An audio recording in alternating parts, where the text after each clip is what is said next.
मित्रांनो नमस्कार. नुकत्याच आपल्या ऑनलाईन बदली प्रक्रिया पूर्ण झालेली आहे आणि या बदली प्रक्रियेमध्ये आपल्या शाळा देखील बदललेल्या आहेत आणि यामध्ये आपल्या शाळेतील मुख्याध्यापक यांची बदली किंवा एखाद्या शाळेतील मुख्याध्यापक यांची रिटायरमेंट झाली असल्यास आपल्याला युडायस प्लस पोर्टलमध्ये मुख्याध्यापक यांचं नाव आणि त्यांचा मोबाईल नंबर बदलावा लागणार आहे. कारण आपण चार्ज स्वीकारल्यानंतर आपल्याला युडायस पोर्टलवर आपलं नाव आणि मोबाईल नंबर याची आवश्यकता लागणार आहे. कारण इतर सर्व ठिकाणी या युडायस प्लस पोर्टलवरील डाटा हा इंटिग्रेट केलेला आहे. त्यामुळे आपलं मुख्याध्यापक यांचं नाव आणि मोबाईल नंबर त्या ठिकाणी अपडेट असणं आवश्यक असतं. तर युडायस पोर्टलमध्ये मुख्याध्यापक यांचं नाव आणि मोबाईल नंबर कसा चेंज करायचा याबाबतचा व्हिडिओ आपण आज पाहणार आहोत. तत्पूर्वी आपल्या सर्वांना एक नम्र विनंती आहे, आपण चॅनलवर नवीन असाल तर चॅनलला सबस्क्राईब करा, व्हिडिओला लाईक आणि हा व्हिडिओ आपल्या सर्व शिक्षक बांधवांपर्यंत नक्की पोहोचवा.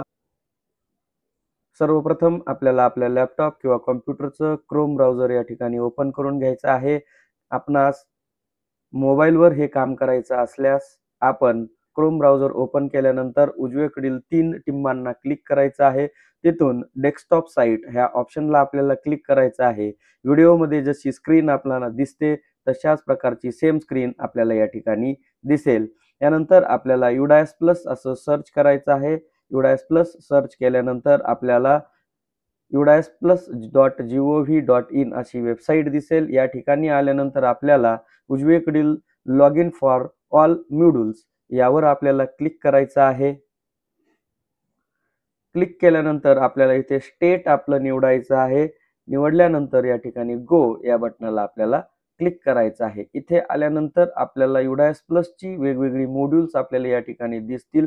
त्यामधील log in for school directory user management या ठिकाणी आपल्याला HM यांचा मोबाईल नंबर बदलायचा आहे. या समोरील लॉग इन या बटनाला आपल्याला क्लिक करायचं आहे. क्लिक केल्यानंतर आपल्याला स्कूल डिरेक्टरी आणि युजर मॅनेजमेंटचं मॉड्यूलसाठी या ठिकाणी युजर नेम आणि पासवर्ड टाकून आपल्याला कॅप्चा कोड या ठिकाणी टाकायचा आहे आणि लॉग इन या बटनाला क्लिक करायचं आहे. लॉग इन या बटनाला क्लिक केल्यानंतर लॉग इन झाल्यानंतर आपल्याला असा डॅशबोर्ड या ठिकाणी ओपन होईल. इथे आपल्याला आपल्या शाळेची सर्व इन्फॉर्मेशन पाहायला मिळेल. थोडं स्क्रोल डाऊन केल्यानंतर आपल्याला स्कूल डिटेल्स या ठिकाणी दिसतील. त्यामध्ये कॉन्टॅक्ट डिटेल्स या टॅब खाली आपल्याला इथे कंप्लीट आणि व्ह्यू असे ऑप्शन्स दिसत आहेत.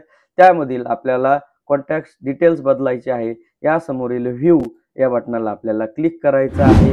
क्लिक केल्यानंतर school contact and head of the स्कूलची डिटेल्स आपल्याला या ठिकाणी पाहायला मिळेल. या ठिकाणी यापूर्वीच्या जे मुख्याध्यापक होते त्यांची माहिती आपल्याला इथे पाहायला भेटेल आणि आता जे नवीन मुख्याध्यापक आले आहेत त्यांची माहिती आपल्याला बदलायची आहे. त्यासाठी आपण या उजवीकडील एडिट या पिवळा जो टॅब आहे या एडिट बटनाला आपल्याला क्लिक करायचं आहे. क्लिक केल्यानंतर आपल्याला या ठिकाणी head of the school incharge type already तिथे सिलेक्ट केलेलं आहे. कोणत्या प्रकारचे किंवा कोणत्या इनचार्ज आहेत, हेडमास्टर्स आहेत, असिस्टंट हेडमास्टर आहे, ॲक्टिंग हेड टीचर आहेत, अशा प्रकारचे आपल्याला इनचार्ज टाईप आपल्याला या ठिकाणी दिसतील. तो अचूक टाईप आपल्याला या ठिकाणी निवडायचा आहे.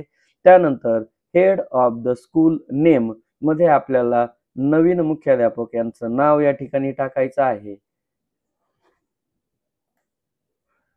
त्यानंतर head of the school mobile या ठिकाणी हेडमास्टर यांचा मोबाईल क्रमांक आपल्याला टाकायचा आहे. त्यानंतर हेड ऑफ स्कूल ईमेल त्या ठिकाणी ईमेल ID आपल्याला या ठिकाणी भरून घ्यायचा आहे.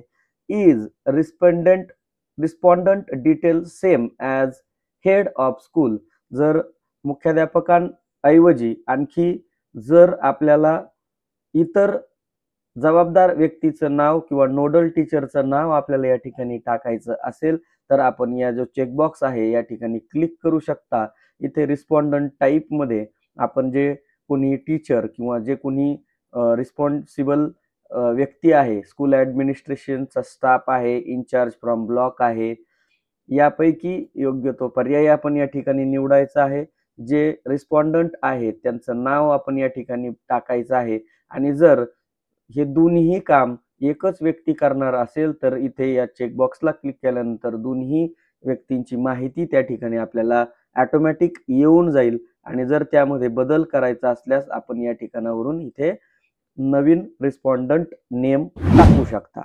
तर जे योग्य आपल्याला वाटतंय ते या ठिकाणी करायचं आहे। या चेकबॉक्सला क्लिक करून देखील आपण खालील माहिती भरू शकता किंवा आपल्याला नोडल टीचर म्हणून आपण जर कोणी शिक्षक नियुक्त करणार असाल तर त्यांची माहिती आपल्याला या ठिकाणी टाकायची आहे। इथे रिस्पॉन्डंट नेम आणि त्यांचा मोबाईल नंबर या ठिकाणी टाकून त्यांचा ईमेल आयडी सुद्धा इथे टाकायचा आहे। त्यानंतर is school mobile same as head of the school mobile, जर या ठिकाणी शाळेचा जो मोबाईल नंबर किंवा जी माहिती आहे ते हेड स्कूल हे दोन्ही सेम असेल तर या चेकबॉक्सला आपल्याला क्लिक करायचं आहे आणि ती डिटेल्स ऑटोमॅटिक त्या ठिकाणी आलेली आपल्याला दिसेल। जर यामध्ये काही चेंजेस असतील तर या चेकबॉक्सला क्लिक करून आपण या ठिकाणी जो क्रमांक आपल्याला टाकायचा आहे तो टाकून घ्यायचा आहे, जो आयडी इथे टाकायचा आहे तोही आपण या ठिकाणी टाकू शकता।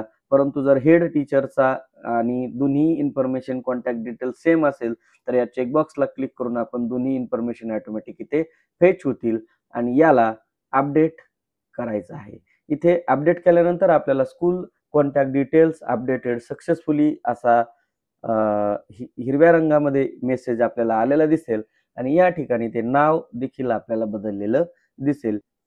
जर या ठिकाणी नाव लगेच आलं नसेल तर किमान आपल्याला या ठिकाणी 1 दिवसाचा 24 तासाचा वेळ आपल्याला या ठिकाणी जाऊन द्यावा लागेल। त्यानंतर आपोआप या ठिकाणी आपलं नाव बदललेलं दिसेल आणि हे नाव आणि मोबाईल नंबर अपडेट करणं आपल्याला अत्यंत महत्त्वाचं आहे, कारण आपल्याला UDAS प्लस वरील डाटा इतर अनेक ठिकाणी इंटिग्रेटेड केल्यामुळे त्या ठिकाणी आपल्याला OTP प्राप्त होत असतो आणि त्यासाठी हे डिटेल्स आपल्याला बदलणं अत्यावश्यक आहे।